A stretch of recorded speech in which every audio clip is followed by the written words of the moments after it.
కానీ అంత బాగా బయట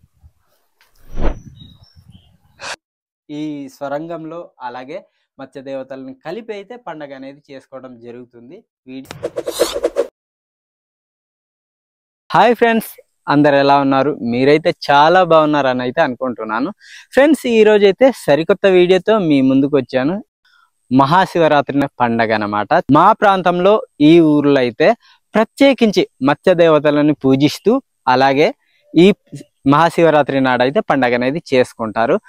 అలాగే ఈ పండగ ఏ విధంగా ఉంటుంది అన్నది అయితే చిన్న క్లిప్ లో మీకు చూపిస్తాను. అలాగే మత్స్య దేవతలను కూడా మీకైతే చూపించే ప్రయత్నం అయితే చేస్తాను.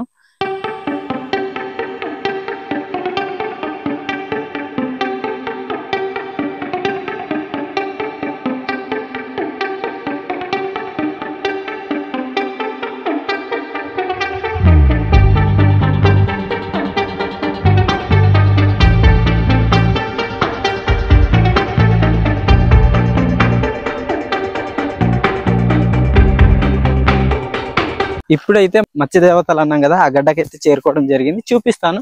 నిజంగా చాలా చాలా బాగుంటది. ఎప్పుడైతే దగ్గరికి చేరుకున్నాము చూపిస్తాము ఏ విధంగా ఉంటుందో. మనం మత్స్య దేవతలను చూడాలంటే చూడండి, శనగపప్పు గానీ లేదంటే మిక్సర్స్ గానీ పెట్టుకోవాలి. చూడండి, అక్కడ అయితే కనిపిస్తుంది కానీ క్యామ్ లో సరి కనిపించట్లేదు. చూస్తున్నారు కదా, కానీ అంత బాగా బయటకు అయితే కనిపించట్లేదు మనకు.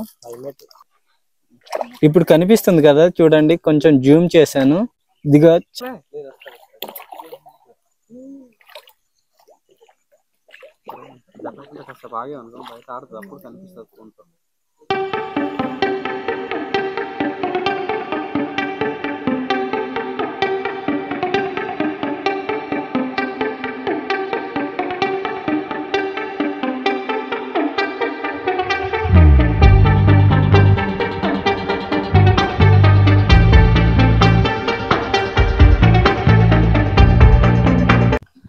ఇప్పుడైతే మనం మత్స్య దేవతలను అయితే చూడడం జరిగింది కదా. ఇక్కడ పక్కనే అమ్మవారు అయితే ఉందన్నమాట, ఒక గుహలో.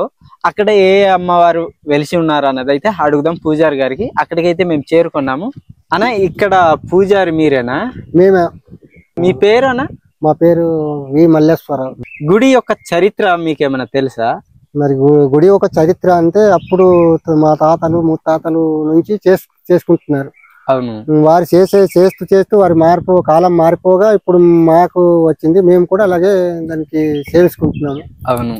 తల్లివారు ఒక అక్షానంగా మరి రమ, కేతమ, రుద్రమ్మ, మరి కింద నీటి పాటి గంగాదేవి ఉంది. అవును. మరి అటువంటి ప్రత్యేకం నాకు ఏదో ఒక రూపంగా నా మనసు తోస్తుండగా నేను చేస్తున్నాను. అవును. Okay okay. ఈ దేవుడు వెలిసి ఎన్నాళ్ళు అవుతుంది మీకేమైనా తెలుసా? ఈ దేవుడు వెలిసి మాకు తెలియదు. ఎప్పుడో భూమి పుట్టినప్పటి నుంచి ఇది నివాసంగా. ఇప్పుడైతే కొన్ని విషయాలు తెలుసుకున్నాం కదా, లోపలికైతే అమ్మవారి గుడికి అయితే వెళ్ళి చూద్దాం ఏ విధంగా ఉంటది అన్నది అయితే మనకు తెలుస్తుంది. భజనకి అనేది వస్తారా? వస్తారు. భక్తులు వచ్చినప్పుడు ముందుగా ఇక్కడ ముక్కుని కొబ్బరికాయ కొట్టేసి లోపలికి వెళ్తారా? లోపలికి వెళ్తా.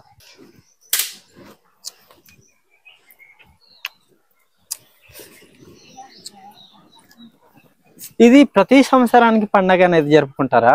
ప్రతి సంవత్సరం. అవును. ఎంత లోపల ఉంది ఇది? ఇది చెప్తాను. దీని లోపల అప్పుడు ఇది ఇలాగ ఉండింది. అవును.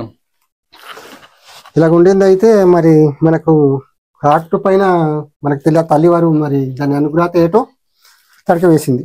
ఇలాగ ఒక మెట్టు దిగుతూ సొరంగం అటు ఎంత దూరం ఉంది. అవును. మరి మేము మా తాత వాళ్ళు మా ముతాతలు చేసేప్పుడైతే అప్పుడు ఇలా కరెంట్ లేదు, మరి లైట్ లేదు. అవును.